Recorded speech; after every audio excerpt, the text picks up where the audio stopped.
Dasar, kayak gak ingat sudah pikun. Pekerjaannya tidak ada lain selain bersolek. Dikiranya masih ada gadis-gadis yang suka memandang.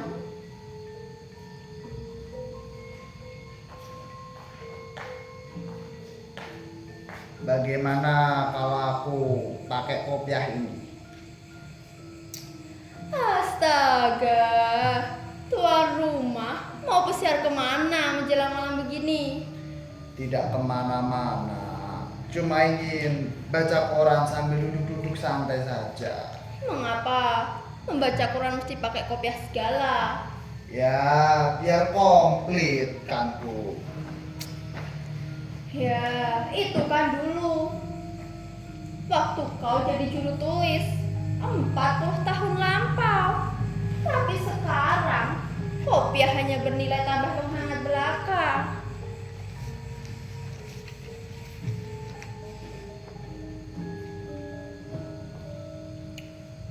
Mengapa tidak duduk di sini? Sebentar. Ada berita rahasia. Rahasia. Habis kau baca koran, kenapa bunuh diri? Aku malu. Malu? Kau aneh. Malu pada siapa? Ya malu dilihat penonton itu. Sudah tua kok pacaran terus.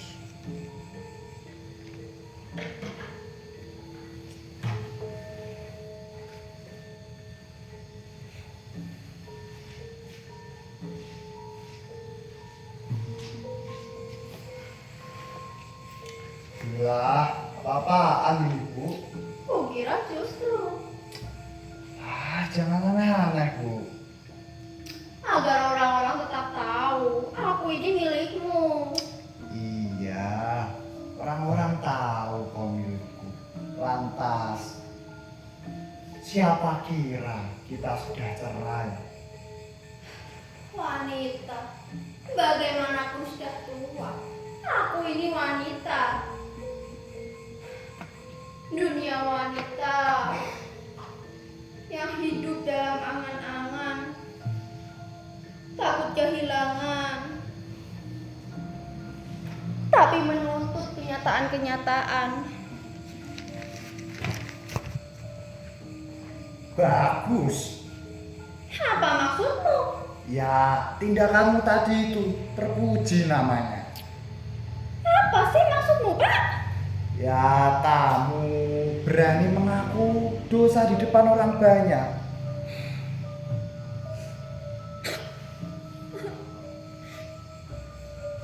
Kenapa? Digigit semut rupanya.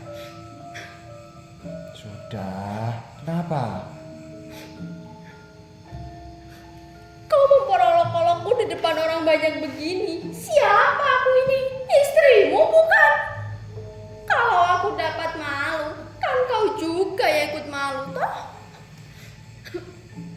Kau ini ternyata salah sangka istriku. Aku bukan memperolok-olok dirimu. Justru aku malah memuji tindakanmu yang berani itu loh. Berani? Iya, Aku pemberani? iya kamu pemberani. Kamu pantas disejajarkan dengan Ibu kita Kartini. Ibu Tin. Bukan, Ibu kita Kartini. Tetapi kan, Ibu Tin juga bisa kita sebut. Jangan sebut yang aneh-aneh. Ingat, kita di depan orang banyak. Jangan asal main sebut dengan sebutan-sebutan yang multi interpretable. Alah, gak profesormu kumat lagi, Pak. Ya, dulu memang aku punya cita-cita menjadi seorang profesor. Dan kandas. Tidak, malah sudah terwujud. Hanya menunggu pengakuan saja. Siapa yang akan mengakui keprofesoranmu itu? Kau tidak bekerja di perguruan tinggi manapun di dunia ini? Secara formal memang tidak, tapi secara material iya. Bagaimana mungkin? Kau lihat Banyak mahasiswa yang datang ke sini, bukan? Bahkan tidak hanya itu, orang-orang besar, profesor juga datang ke sini mengajak aku berdiskusi. Mulai dari membahas tentang tatanan negara sampai bagaimana caranya menghilangkan kesepian. Bukankah itu cuma omong-omong? Mengapa mesti dikatakan diskusi? Kau ini bagaimana? Siapa bilang mengajar di depan kelas tidak memerlukan ngomong, ha? Mestinya kau tidak usah jadi profesor saja, Pak. Jadi diplomat ulung saja. Aku tidak suka jadi diplomat. Tapi kau akan lebih terkemuka, lebih ternama, dan lebih terkenal. Diplomat terlalu banyak menipu hati nuraninya sendiri.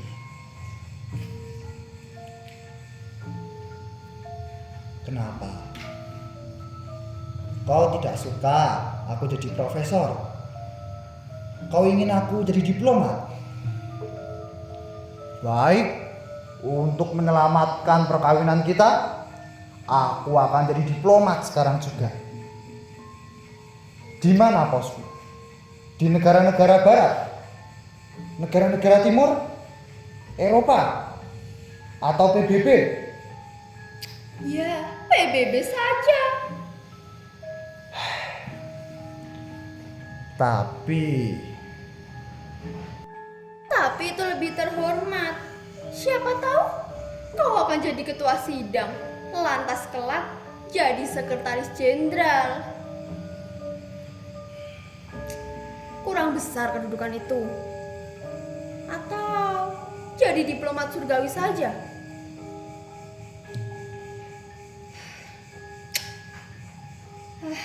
Tapi itu sukar. Sebab Tuhan susah diajak berdebat. Tuhan cuma bisa diam. Orang hanya mengerti apa mau Tuhan kalau sudah terlaksana.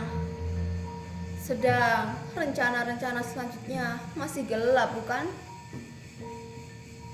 Bagaimana kau mengajukan argumentasi-argumentasimu jika kau mengajak Tuhan berdiskusi? Nah, paling terhormat, jadilah diplomat, wakil Republik kita tercinta di PBB.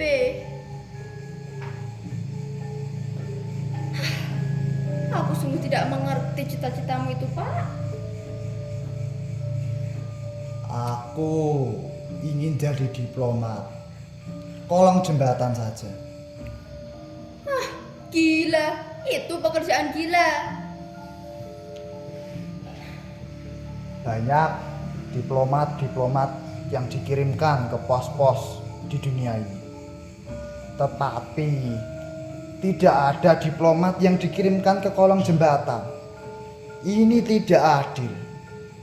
Maka dari itu, aku menyediakan diri untuk menjadi diplomat kolong jembatan. Tapi kau akan terhina.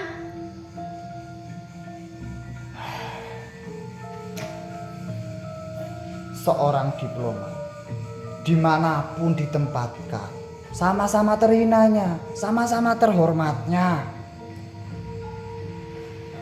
Aku tidak rela kalau kau harus ditempatkan di pos terhina itu. Kau belum tahu, justru pos itu adalah pos yang paling mulia dibandingkan dengan yang lainnya.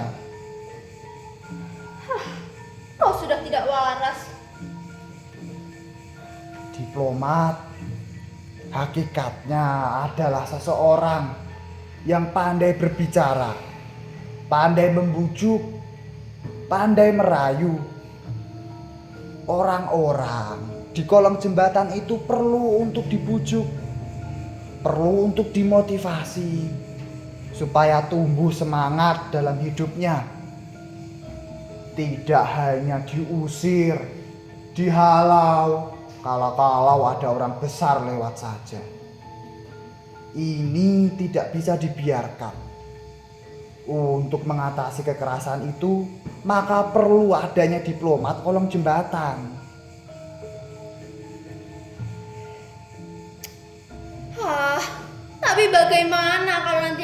arisan dan ditanya teman-teman, bagaimana jawabku, Pak?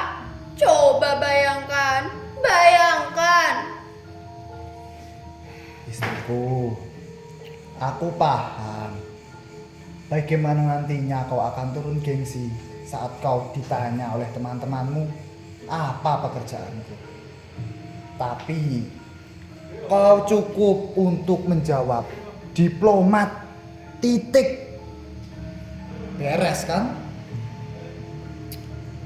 Saat kau pergi ke arisan yang 500 ribuan, kukira tidak masalah jika kau sebutkan pekerjaanku. Tapi kalau teman-teman arisan 5 ribuan tanya di mana posnya?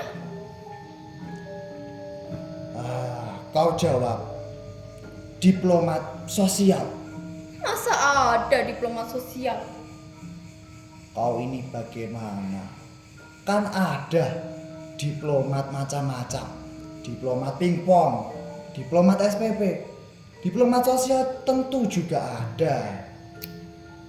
Susah. Aku tidak ingin kau jadi diplomat, Pak.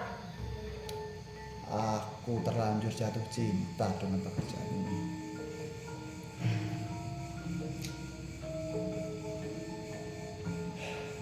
Susah. Siapa? Kita semua. Termasuk para penonton itu. Ya, Mengapa? karena kita hidup. Mengapa begitu? Setiap orang yang hidup punya bebannya sendiri-sendiri.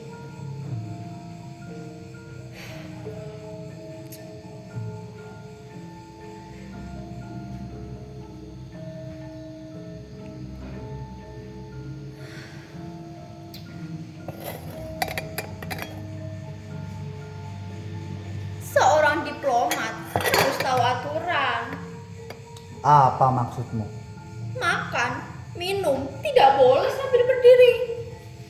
Sudah nyopot dari pekerjaan. Mau pindah pekerjaan? Ya, Apa?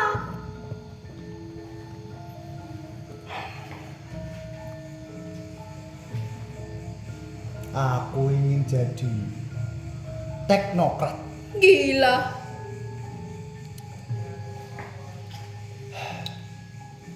Aku ingin jadi teknokrat bidang. Ekonomi, Bukan, politik, bukan. militer. Apalagi itu bukan. Lalu apa? Teknokrat bidang persampahan. Apa? Persampahan. Iya, bidang persampahan. Bidang persampahan ini perlu karena sampah adalah penyebab banjir di kota ini. Kau lihat, di jalan-jalan itu saat tergenang air dan dikeruk, pasti sampahnya banyak sekali.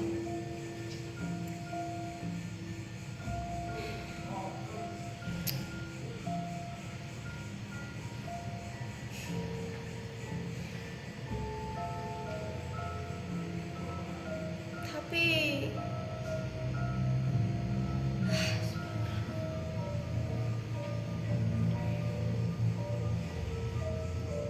Teknokrat itu adalah pekerjaan yang mulia, sama halnya dengan diplomat.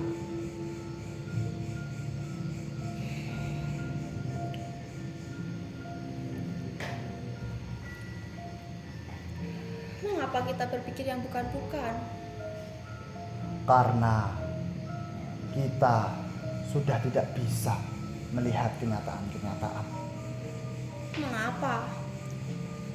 Karena kenyataan yang kita lihat hanya tipuan belaka.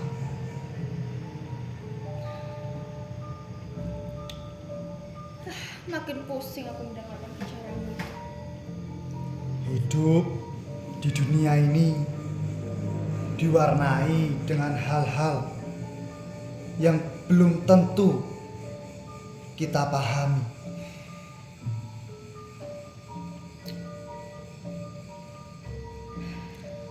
Kita hidup perlu berpikir, dan berpikir memerlukan sistem. Karena sistem itu, otak kita jadi beku dan tolol. Kita hanya berpikir dengan doktrin-doktrin yang kita sendiri tidak mengerti. Teori hakikatnya hidup tidak kita pahami. Orang-orang zaman sekarang tidak mengerti lagu-lagu dan puisi-puisi. Aku rindu lagu-lagu, aku rindu puisi-puisi. Orang seperti Aristoteles, Khairul Anwar, Amir Hamzah perlu dihadirkan kembali. Suamiku, Hakikatnya hidup haruslah mengerti tentang kehidupan. sudahlah. Kita tidak boleh hanya menjadi manusia bebek. Sudahlah. Yang kita lakukan hanya percuma saja jika hanya mengikuti doktrin-doktrin itu. Sudahlah.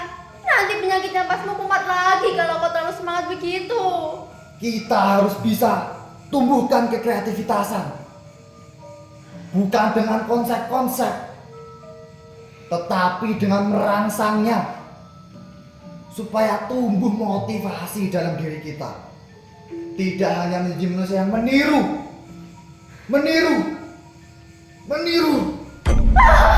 Suamiku. Suamiku.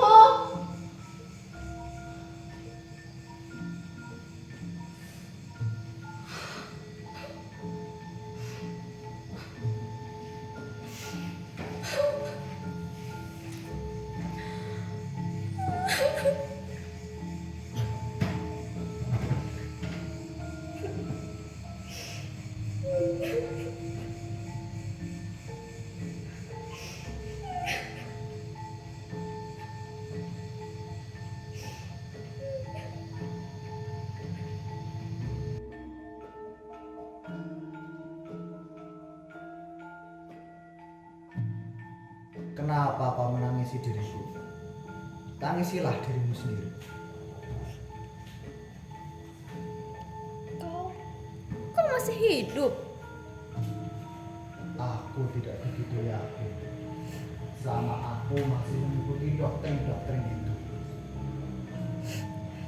Yang aku tahu saat aku masih hidup atau tidak.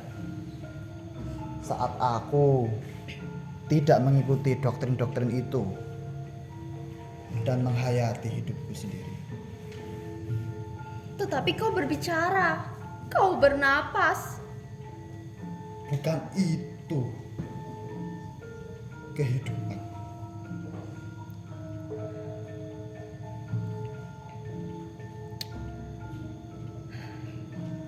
Tentu kau tidak paham artinya kehidupan. 80 tahun ku jalani hidup. Benarkah aku belum mengerti? Umur pun bukan ukurannya. Selama kau masih mengikuti doktrin-doktrin itu.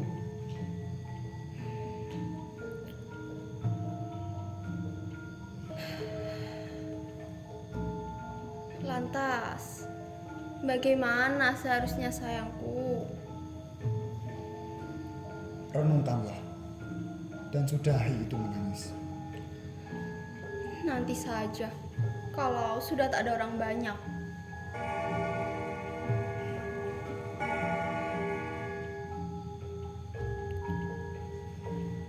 Sudah larut tengah malam.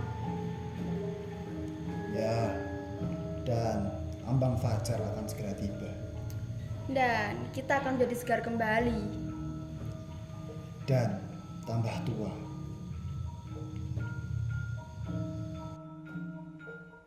Kapan kita akan mati? Entah. Tapi kita harus siap-siap. Sungguh ngeri. Memang Tapi itu kenyataan. Aku takut. Sama, aku juga.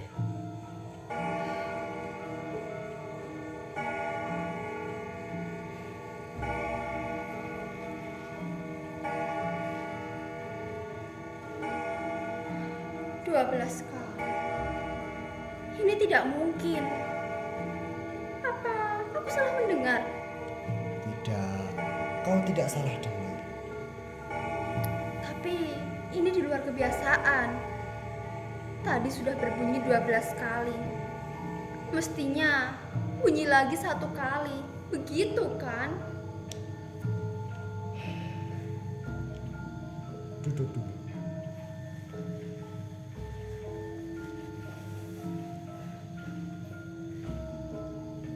Memang terkadang begitulah hidup.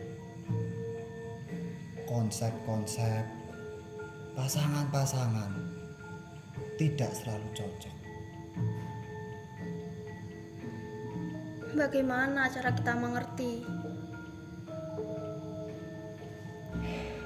Itulah persoalannya.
Stop lah.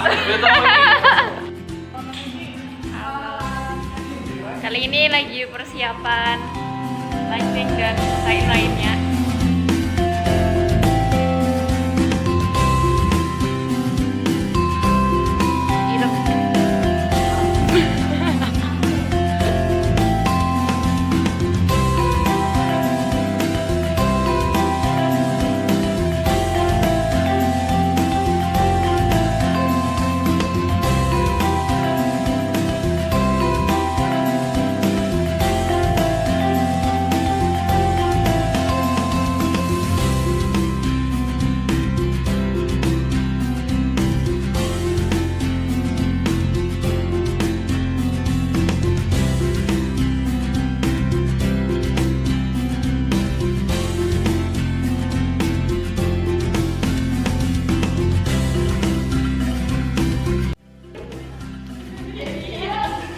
Astagfirullah.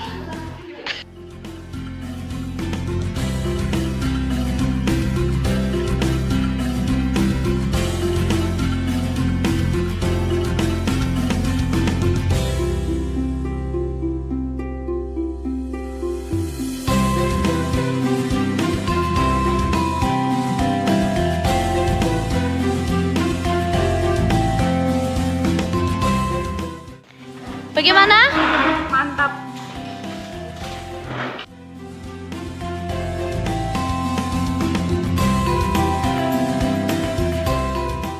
Ranggoleren Production.